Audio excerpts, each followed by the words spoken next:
اسی طرح جب آپ نے کنوارے لڑکے کے لیے بھی دوستیاں لگانا حرام ہے اور شادی شدہ کے لیے زیادہ حرام. کنوارا لڑکا زنا کرتا ہے, اسلام نے 100 کوڑے رکھے ہیں, لیکن شادی شدہ آدمی زنا کرتا ہے تو اسلام نے کیا کہا ہے؟ زمین میں گاڑ کے اس کو پتھروں سے مار کے ہلاک کر دو. یہ حلال گوشت کے ہوتے ہوئے حرام بدبو کی طرف دیکھو. ایک طرف سور رکھا ہو, آپ غیر ملکی ممالک میں جاؤ, کچھ بھی کھانے کو نہیں مل رہا, پھر آپ نے سور کھا لیا تو یہ بھی غلط ہے, لیکن ہم کہیں گے یار کچھ مل نہیں رہا تھا. لیکن ادھر ایک برگر تکے رکھے ہوئے ہیں بڑے بہترین گائے کے حلال گوشت کے, اور ادھر سور رکھا ہوا ہے, پھر بھی سور میں ہاتھ مار رہا ہے, یہ قابل معافی نہیں ہے. جبریل نے دیکھا نبی صلی اللہ علیہ وسلم جب معراج پہ گئے تو آپ نے دیکھا کچھ لوگ صاف ستھرا گوشت رکھا ہے اور وہ چھوڑ کر کیڑوں والا بدبودار گوشت کھا رہے ہیں. آپ نے پوچھا جبریل سے کہ یہ کون لوگ ہیں؟ نبی نے فرمایا یہ وہ لوگ ہیں جو حلال بیوی کو چھوڑ کر طوائفوں کے پاس جاتے تھے, حرام عورتوں کے پاس جاتے تھے. یہ وہ ہیں جن کو یہ عذاب دیا جا رہا ہے. اور آپ صلی اللہ علیہ وسلم نے معراج کی رات میں دیکھا کچھ لڑکے, کچھ لڑکیاں, کچھ مرد, کچھ عورت ننگے بدن آگ میں جل رہے ہیں. ننگے بدن مرد اور عورت ننگے اکٹھے آگ میں جل رہے ہیں. جب آگ کے شعلے اوپر جاتے تو وہ بھی اوپر جاتے. نبی نے جبریل سے پوچھا یہ کون لوگ ہیں؟ جبریل نے فرمایا یہ آپ کی امت کے زنا کرنے والے مرد اور زنا کرنے والی عورتیں. اللہ نے زانی کو بھی برہنہ کیا اور جس سے زنا کیا تھا اس کو بھی ننگا کر کے دونوں کو آگ میں پھینک دیا ہے. اور یہ پوری جماعتیں ہوں گی, کیونکہ زنا 2-4 لوگ نہیں کر رہے, بہت لوگ کر رہے ہیں.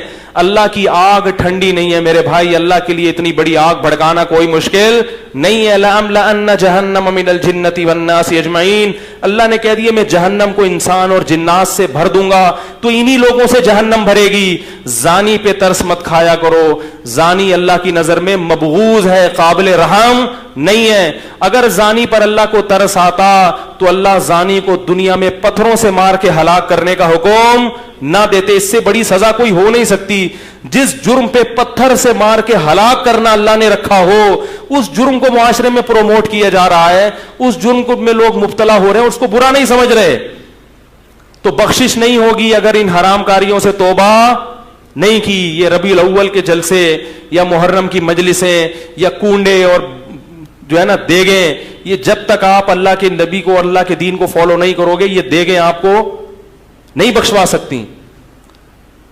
تو میرے بھائی میں بھی دل میں نیت کرتا ہوں, آپ بھی نیت کریں, اللہ ہمیں ان جرائم سے سچی توبہ کی توفیق نصیب فرما دے.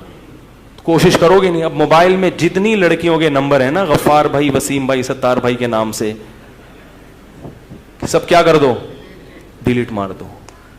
ان کو بول دو مجھ سے دوبارہ رابطے کی کوشش نہ کریں. میں شریف آدمی ہوں, اپنے بارے میں نہیں کہہ رہا, میں کیا ہوں یہ تو اللہ ہی جانتا ہے, اور یہ سب باتیں میں اپنے لیے بھی کر رہا ہوں. سب ڈیلیٹ کر دو. بولے ہم شریف لوگ ہیں, خاندانی لوگ ہیں, ہم نکاح کر کے رہنا چاہتے ہیں, کسی کی بیٹی کو عزت کے ساتھ گھر لائیں گے, بیوی بنائیں گے, اس سے اولاد ہوگی, اس طرح ہم زندگی بسر کرنے کے عادی ہیں. اس طرح تیار ہو تو میں آ رہا ہوں ابا کو لے کے آپ کے گھر میں. اب یہ بات مولوی لوگ نہیں کرتے, یہ کھا جاتے ہیں. کیا خیال ہے؟ یہاں کیا کرتے ہیں ڈنڈی, بھائی حلال آپشن بھی رکھا ہے اللہ نے. تو اگر آپ کے گھر والے ایگری ہیں تو میں آ رہا ہوں. وہ کہیں گے نہیں پہلے انڈرسٹینڈنگ ہو جائے ذرا. آپ بولے انڈرسٹینڈنگ, یاد رکھو گورے پتہ کیا کرتے ہیں انڈرسٹینڈنگ کے چکر میں, بچے بھی ہو جاتے ہیں ان کے, ایک دوسرے کو 25 سال سمجھتے ہیں, وہ سمجھنے کے بعد شادی ہوتی ہے اور 1 مہینے میں طلاق ہو جاتی ہے. یہ جو سمجھنے کا کانسیپٹ ہے نا, یہ گوروں کی طرف سے آیا ہوا ہے.